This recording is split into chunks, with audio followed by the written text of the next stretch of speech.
Hello everyone, आप सबका manifold channel में स्वागत है। ये इस चैनल का पहला वीडियो है।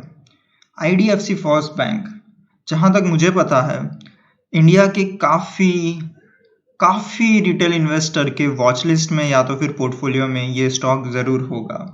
काफ़ी लोगों को लगता है कि ये इंडिया का नेक्स्ट एचडीएफसी बैंक बन सकता है। काफ़ी लोगों को लग रहा है कि ये मल्टी बैगर स्टॉक है।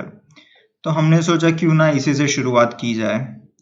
हाल ही में करीब एक हफ्ते पहले आईडीएफसी फर्स्ट बैंक ने अपने Q4 20 के रिजल्ट अनाउंस किए हैं। रिजल्ट काफ़ी अच्छे रहे हैं।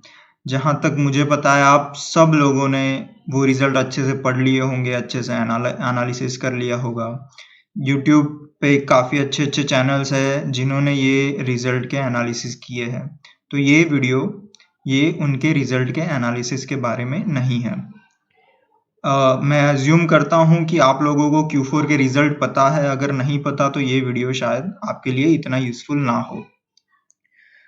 अब एक ही हफ्ते में आफ्टर दैट रिजल्ट ये स्टॉक करीब 25 से 30% बढ़ गया है। करीब 18-19 रुपए जो ट्रेड कर रहा था, अभी 23 से 24 रुपए ट्रेड कर रहा है। बहुत सारे लोग खुश हैं जिनके वॉच लिस्ट में ये है या जिनके पोर्टफोलियो में ये है। काफ़ी लोगों ने 18-19 रुपए पे खरीदा है, काफ़ी लोगों ने 30-40 रुपए पे भी खरीदा है, काफ़ी हाई प्राइस पे। तो सारे लोग खुश हैं क्योंकि स्टॉक बहुत तेज़ी से ऊपर जा रहा है। पर कोई एक इंस्टीट्यूट है जो आपकी बातों से सहमत नहीं है, जिसका नाम है मॉर्गन स्टैनली। मॉर्गन स्टैनली एक बहुत ही बड़ी इन्वेस्टमेंट बैंक है and stock market research firm भी है। उनको लगता है कि इसकी स्टॉक प्राइस 13 रुपए होनी चाहिए, जो अभी 24-25 रुपए चल रही है। और आप लोग एक्सपेक्ट कर रहे हो कि वो 40-50-60 हो जाएगी थोड़े टाइम में। इनको लगता है कि इनकी सही प्राइस सिर्फ 13 रुपए है। तो ये तो काफ़ी स्कैरी न्यूज़ है, राइट? मॉर्गन स्टैनली इस स्टॉक को उसके मर्जर के टाइम से एनालिसिस कर रही है और उन्होंने हमेशा सेल रेटिंग दिया है। पहले उन्होंने कुछ 30 या 35 रुपए की प्राइस दी थी, उसके बाद 25, इससे पहले 15 थी और अभी तो वो लोग कह रहे हैं कि सिर्फ 13 रुपए इसकी प्राइस होनी चाहिए। तो मैं फ्रेंकली स्पीकिंग इन सब बातों को जैसे रिसर्च फर्म को सीरियसली नहीं लेता। इनफैक्ट मैं रिस्पेक्ट भी नहीं करता उनके जो टारगेट प्राइस वगैरह देते हैं उनकी। तो हमें टारगेट प्राइस पे फोकस नहीं करना है। बट ऐसा तो उनको क्या लगा कि वो सिर्फ 13 रुपए प्राइस दे रहा है या पूरे इंडिया को, लाखों रिटेल इन्वेस्टर को लग रहा है कि इसकी प्राइस 30, 40, 50 होनी चाहिए। तो हमें उनके रीजनिंग पे फोकस देना चाहिए कि उनके रैशनाले क्या है।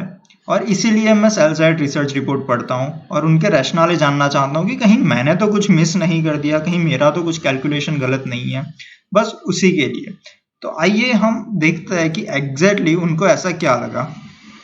तो 22 मई को शायद रिजल्ट आया था और 24 मई को मॉर्गन स्टैनली ने अपना ये रिपोर्ट निकाला है और उन्होंने अपनी स्टॉक रेटिंग में अंडरवेट रखा है। अगर ये इनके फेवर में होते हैं तो वो ओवरवेट रखते हैं। और यहाँ जैसे आप देख रहे हो कि उनका टारगेट प्राइस सिर्फ 13 रुपए है। तो हम देखते हैं कि इसके रैशनाले वो लोग क्या दे रहे हैं।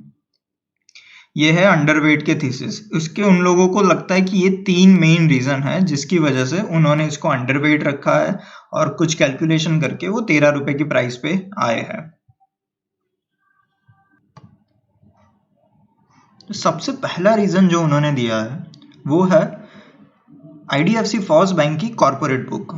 तो उनको लगता है कि ये कॉर्पोरेट बुक में स्ट्रेस की वजह से प्रॉफिटेबिलिटी पे काफी इम्पैक्ट हुआ है।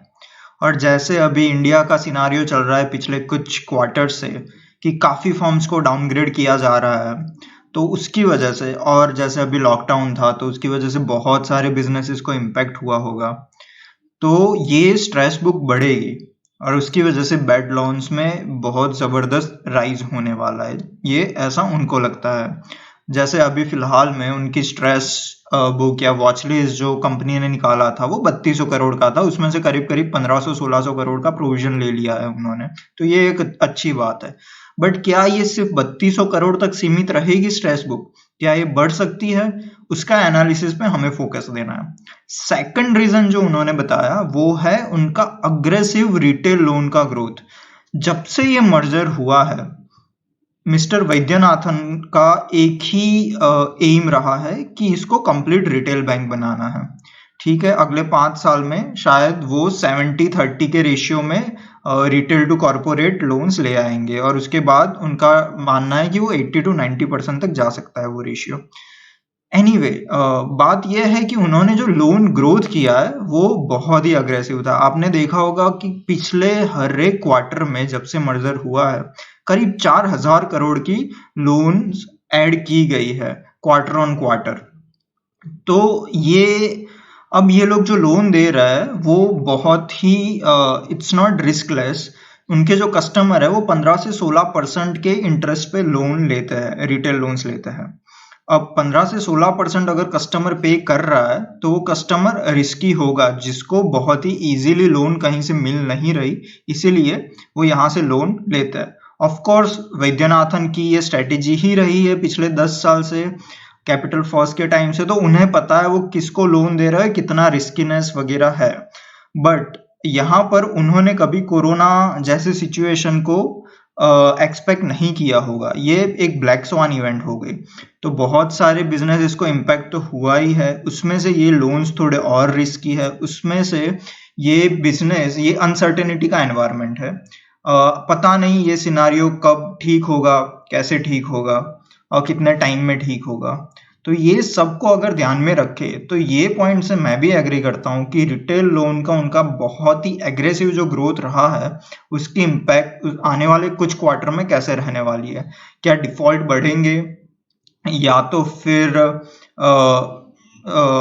ये लोन ग्रोथ स्लो हो जाएगा, जितना हमने एक्सपेक्ट किया था उतना नहीं रहेगा, वो एक देखने वाली बात है। और थर्ड पॉइंट जो थोड़ा क्वांटिटेटिव एनालिसिस है, जिसमें वो लोग कह रहे हैं, मॉर्गन स्टैनली का ये मानना है कि कॉस्ट ऑफ इक्विटी, मतलब ये बैंक में इन्वेस्ट करने से जो रिस्क होना चाहिए उसके हिसाब से 13-14% रिटर्न मिलना चाहिए, बट रिटर्न ऑन इक्विटी ये सिर्फ 6% है। जो कि एनालिसिस जब भी हम किसी स्टॉक का करता है तो हमें ये देखना चाहिए कि रिटर्न ऑन इक्विटी उसके कॉस्ट ऑफ इक्विटी से ज्यादा हो। बट इनका मानना है कि आने वाले 2-3 साल तक उनका cost of equity return on equity से कम ही रहेगा। तो ये कुछ 3-4 रीजंस उन्होंने दिया है, और उसकी वजह से उन्होंने अंडरवेट के रेटिंग में इस स्टॉक को रखा है। ये लोग एक्चुअली में कैसे, ये लोग एक्चुअली 3 सिनारियो लेते हैं, वो हम आगे देखेंगे, और तीनों सिनारियो में अपना अजम्पशन लेते हैं और फिर देखते हैं कि कौन से सिनारियो होने के प्रोबेबिलिटी कितनी है, चांसेस कितना है, और उसके बाद वो लोग उसका एवरेज निकालते हैं और उसके बाद जो फाइनल प्राइस पे आता है। तो उन्होंने जो सिनारियो लिया है वो उसे base case, bear case and bull case बोला जाता है। बेस केस मतलब नॉर्मल, अगर उनके एक्सपेक्टेशन के हिसाब से सब चला तो क्या प्राइस होगी। बेयर केस मतलब अगर सारा गलत हुआ, फेवर में नहीं हुआ ये स्टॉक की फेवर में, तो क्या प्राइस होगी। और बुल केस मतलब सब कुछ अच्छा हुआ और स्टॉक की फेवर में सब हुआ, तो क्या प्राइस रहेगी। तो उसके लिए इन्होंने यहाँ 3 केसेस लिए हैं। बेस केस में जो इनका अजम्पशन है वो काफी अग्रेसिव अजम्पशन लगा मुझे। उनका यही अजम्पशन है जो हमने पहले बात किया, कि इनको लगता है कि रिटर्न ऑन इक्विटी ये स्टॉक का 6% अराउंड रहेगा 2024 तक, जबकि मैनेजमेंट ये कहता है कि 2024 तक 13 से 15% तक का इनका रिटर्न ऑन इक्विटी रह सकता है, और इनको लगता है ये सिर्फ 6% रहेगा। तो यहाँ पर बहुत ही बड़ा, बहुत वाइड गैप है।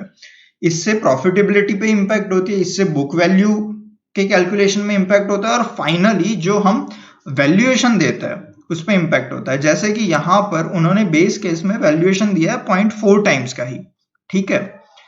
अगर इन्होंने बेटर अज्यूम किया होता तो ये वैल्यूएशन काफी बड़ा होता। फॉर एग्जाम्पल बुल केस में, बुल केस क्या होता है कि उनको लगता है कि इकोनॉमी बहुत ही अच्छा करेगी और उसके हिसाब से बैंक बहुत अच्छा करेगी और उसके हिसाब से रिटर्न ऑन इक्विटी काफी अच्छा आएगा, और ये सब अगर अज्यूम करे तो उन्होंने 0.9 टाइम्स का वैल्यूएशन दिया है। मतलब मार्च 2022 में उन्होंने कुछ बुक वैल्यू अज्यूम की, उसको 0.9 से मल्टीप्लाई किया और उतना उसका स्टॉक प्राइस होना चाहिए। तो आप देख रहे हो बेस केस और बुल केस में करीब करीब डबल से ज्यादा का गैप है। तो यहाँ पर इनको लगता है कि बेस केस के हिसाब से 14 रुपए स्टॉक प्राइस होनी चाहिए, बुल केस के हिसाब से 30 रुपए होनी चाहिए। और बेयर केस में लगता है कि इकोनॉमी की सिचुएशन और खराब होने वाली है और रिटर्न ऑन इक्विटी बहुत ही कम चला जाएगा, mid to high single digit ROE रहने वाला है और कॉस्ट ऑफ इक्विटी 13 से 14% रहेगी। तो उसके हिसाब से इसको ज्यादा वैल्यूएशन नहीं मिलनी चाहिए। तो अल्टीमेटली मार्च 2022 का उन्होंने जो कैलकुलेशन किया है, उनके कैलकुलेशन के हिसाब से ये 32 रुपए उनका पर शेयर बुक वैल्यू होना चाहिए। और उसके सामने उन्होंने प्राइस टू बुक वैल्यू जो लिया है वो 0.4 टाइम्स, 0.3 टाइम्स एंड 0.9 टाइम्स लिया है। तो हमें यहाँ पर एक बात ध्यान रखनी है कि क्या आप इनके अजम्पशन से सहमत है। मुझे लगता है कि ये फेयर नहीं है, सिर्फ 0.4 टाइम्स वैल्यूएशन देना फेयर नहीं है। मुझे लग रहा है कि ये बैंक इससे बेटर करेगा। बट एनीवे, चलो हम देखते हैं कि इनके अजम्पशन के हिसाब से और इनके प्रोबेबिलिटी क्या लिया है उन्होंने।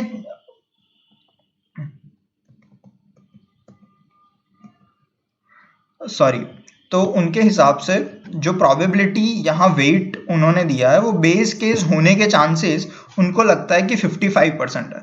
चलो ठीक है, वो तो हम मान सकते हैं, बट बेयर केस मतलब बहुत खराब सिचुएशन होगी उसके चांसेस उनको लगता है 40% है। मतलब इकोनॉमी यहाँ से और ज्यादा खराब सिचुएशन में जाएगी, वैसा उनको लगता है 40% चांस है कि इकोनॉमी बेयर केस में रहेगी, उसके हिसाब से बैंक और भी खराब करेगी। और बुल केस उनको लगता है सिर्फ 5%। तो जो मेन अजम्पशन जो ड्राइव करता है ये पूरे वैल्यूएशन को और ये 13 रुपीज टारगेट प्राइस को, उसमें ये प्रोबेबिलिटी और ये वैल्यूएशन बहुत ही बड़ा योगदान देते हैं उनका। तो मुझे लग रहा है आप ये नंबर्स के साथ खेल सकते हैं। अगर आप अज्यूम करें कि इनकी बुक वैल्यू पर शेयर का कैलकुलेशन 32 रुपए सही है, जो मुझे लग रहा है काफी हद तक सही है, इसके अराउंड रहेगा 2 साल में।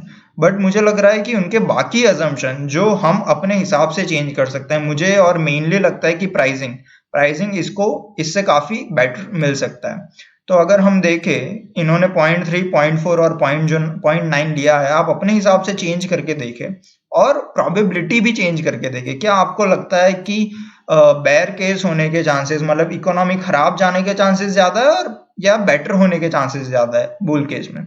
और फिर उसके बाद अगर आप इसका वेटेड एवरेज ले तो आपको लगता है कि प्राइस क्या आएगा।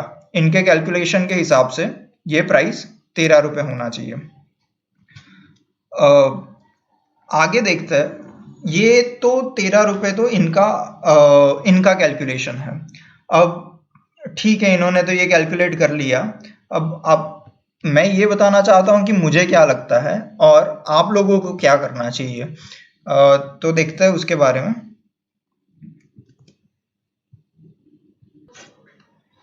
तो आप लोगों का क्वेश्चन ये होगा कि अब इसे बाय करें या होल्ड करें या सेल कर दे, और मुझे क्या लगता है इसके बारे में। तो देखो दोस्तों, मैं ज़्यादा प्राइसिंग पे फोकस नहीं करता। अगर कंपनी अच्छी है तो अगर आपने ज़्यादा प्राइस पे भी लिया है तो लॉन्ग टर्म में वो काफ़ी अच्छा रिटर्न दे सकती है। अगर हम मान ले कि आने वाले 10 साल में 15 साल में अगर इसका स्टॉक का प्राइस 200 या 300 रुपए होगा और आप में से काफ़ी लोगों ने 40 या 50 रुपए में भी खरीदा होगा, तो भी 5 टाइम्स 6 टाइम्स बहुत ही डिसेंट रिटर्न होता है।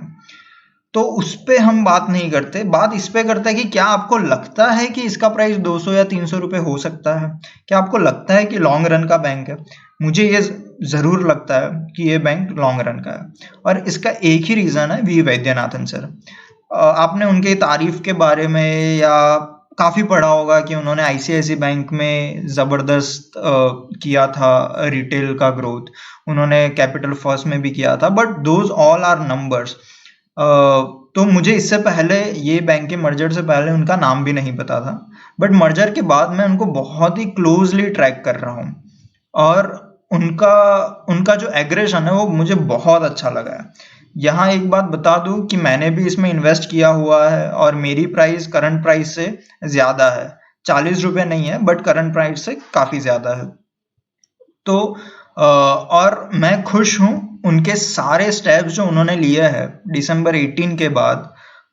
ये मई 2020 तक उन्होंने जितना अग्रेसिवली स्टेप्स लिए हैं, जितना अग्रेसिवली मतलब एज अ कंज्यूमर जो मैं फील कर रहा हूँ, एज अ इन्वेस्टर जो मैं फील कर रहा हूँ, इनकी प्रेजेंस, इनकी विजिबिलिटी हर जगह, उनको अमिताभ बच्चन जी को जैसे उन्होंने एडवर्टाइजमेंट का आई मीन ब्रांड एम्बेसडर बना दिया, या फिर जीरोदा के साथ कॉन्ट्रैक्ट किया, या फिर होंडा के साथ कॉन्ट्रैक्ट किया, ये सब बहुत ही एग्रेसिव स्टेप्स लिए गए हैं। और इससे मैनेजमेंट का एग्रेशन पता चलता है। तो मैं इस बैंक पे पैसे नहीं लगा रहा हूँ, मैं मैनेजमेंट पे पैसे लगा रहा हूँ। बट आपका क्वेश्चन होगा कि अभी क्या करें रिजल्ट के बाद। तो मेरे ख्याल से अभी आपको 1 क्वार्टर या 2 क्वार्टर एटलीस्ट वेट करना चाहिए। अगर आपने खरीदे हुए हैं तो बेचना नहीं चाहिए, बट अगर आपके पास नहीं है तो आई गेस 23-24 रुपए जो चल रहा है उस प्राइस पे एंटर ना करो, क्योंकि ये फ्लक्चुएशन में रहेगा। मुझे जहां तक लग रहा है 18-19 से लेके 27-28 के बीच में फ्लक्चुएट होता रहेगा। जो मेन क्वार्टर है, जो Q1 है, मतलब जून का रिजल्ट बहुत ही इंपॉर्टेंट है। जहां तक मुझे पता है उन्होंने अप्रैल में या मिड मई तक आई थिंक कोई भी लोन डिसबर्स नहीं किया है, तो काफी बड़ा लॉस पोस्ट करने वाले हैं Q1 में। तो बहुत जरूरी है मॉराटोरियम वगैरह, जिसकी अनसर्टेनिटी है, तो ये सब हमें नहीं पता बिजनेस को कितना इम्पैक्ट होगा या कितना इम्पैक्ट हुआ है। अगले 2 महीने में वो भी क्लियर हो जाएगा, कोरोना की सिचुएशन क्लियर हो जाएगी। तो ये सही पॉइंट नहीं है कोई भी डिसीजन लेने का। तो आई गेस अगर आपके पास है तो आप होल्ड करिए, आपके पास नहीं है तो खरीदना नहीं चाहिए, और अगर है तो बेचना नहीं चाहिए। आई गेस अगर प्राइस वॉलेटिलिटी के हिसाब से बहुत ही नीचे आ जाता है, मे बी 14-15 चला जाता है, और जो पॉसिबिलिटी है, ठीक है, तो वो पॉइंट पे आपको कंसिडर करना चाहिए ये खरीदना है कि नहीं खरीदना। आप में से कई लोगों को लगता होगा कि ये मॉर्गन स्टैनली जैसी बड़ी फर्म ने अगर इसको 13 रुपीज प्राइस दिया है तो क्या आपने खरीद के कहीं बहुत बड़ी गलती तो नहीं कर दी। तो आप लोग ये वीडियो क्लोज करो उससे पहले बहुत ही एक इंटरेस्टिंग चीज़ बताना चाहता हूँ आपको। जैसे मॉर्गन स्टैनली एक बहुत बड़ी फर्म है, इंटरनेशनल लेवल पे काफ़ी बड़ा नाम है। इंडिया लेवल पे भी एक बहुत बड़ी रिसर्च फर्म है जिसका नाम है एडलवाइज, और मैं बताना चाहता हूँ कि उन्होंने कितना प्राइस दिया है इसको। उनके हिसाब से Q4 के रिजल्ट के बाद इनका प्राइस टारगेट 49 रुपीज है। That's huge, that's a good news. And मैं आपको एक बात कहना चाहता हूँ कि आप दोनों प्राइस को इग्नोर करिए, 49 रुपीज एंड 13 रुपीज। ये जो स्टॉक एनालिस्ट होता है जो इसको प्राइस टारगेट देता है, एक्चुअली इनका स्किन इन द गेम नहीं होता। मैं खुद इन्वेस्टमेंट बैंकिंग फर्म में वर्क करता हूँ, वर्ल्ड की one of the biggest investment banking firm है, और ये रिसर्च एनालिसिस वो सब हम भी करता है। एंड मुझे पता है कि थियोरेटिकल जो जो होता है अंडरस्टैंडिंग वो काफ़ी डिफरेंट है रियल वर्ल्ड से। तो रियल वर्ल्ड में स्टॉक प्राइस ऐसे मूव नहीं होती। मैं बिल्कुल डिस्कार्ड नहीं करता उनकी स्किल्स को, उनका नॉलेज को। काफ़ी पढ़े लिखे लोग होते हैं ये, और उनकी एनालिसिस स्किल भी काफ़ी अच्छी होती है। बट स्टॉक मार्केट थियोरी के हिसाब से नहीं चलता है। तो आप इनको डेफिनेटली पढ़े, उनके रीजंस वगैरह देखे, और देखे कि कहीं आपने कुछ मिस तो नहीं कर दिया है, और वो पीस को भी जोड़ ले, और फिर देखे कि आपका डिसीजन सही है कि नहीं। जितनी ज़्यादा इन्फॉर्मेशन होगी आपके पास में भी डिसीजन की क्वालिटी उतनी बेटर होगी। गाइस, जाने से पहले इतना ही कहना चाहता हूँ, ये मेरा पहला वीडियो था। नेक्स्ट वीडियो मैं एडलवाइज पे ही बनाने वाला हूँ, ये 49 रुपीज़ के टारगेट प्राइस पे, और वो क्या क्या उन्होंने रैशनल दिया है, उनको क्या लगता है और क्यों लगता है उस पे। बट ये वीडियो में काफ़ी सारी चीज़ें ऐसी होगी जो रिडंडेंट होगी, अननेसेसरी होगी, या काफ़ी इंपॉर्टेंट चीज़ें शायद मैंने मिस कर दी हो। प्लीज़ कमेंट में बताइए मुझे कि कैसे इम्प्रूव किया जाए, आपको क्या अच्छा लगा, क्या बुरा लगा, और where is the scope of improvement and all. Thank you so much for watching this. We will meet soon again in next video. Thank you.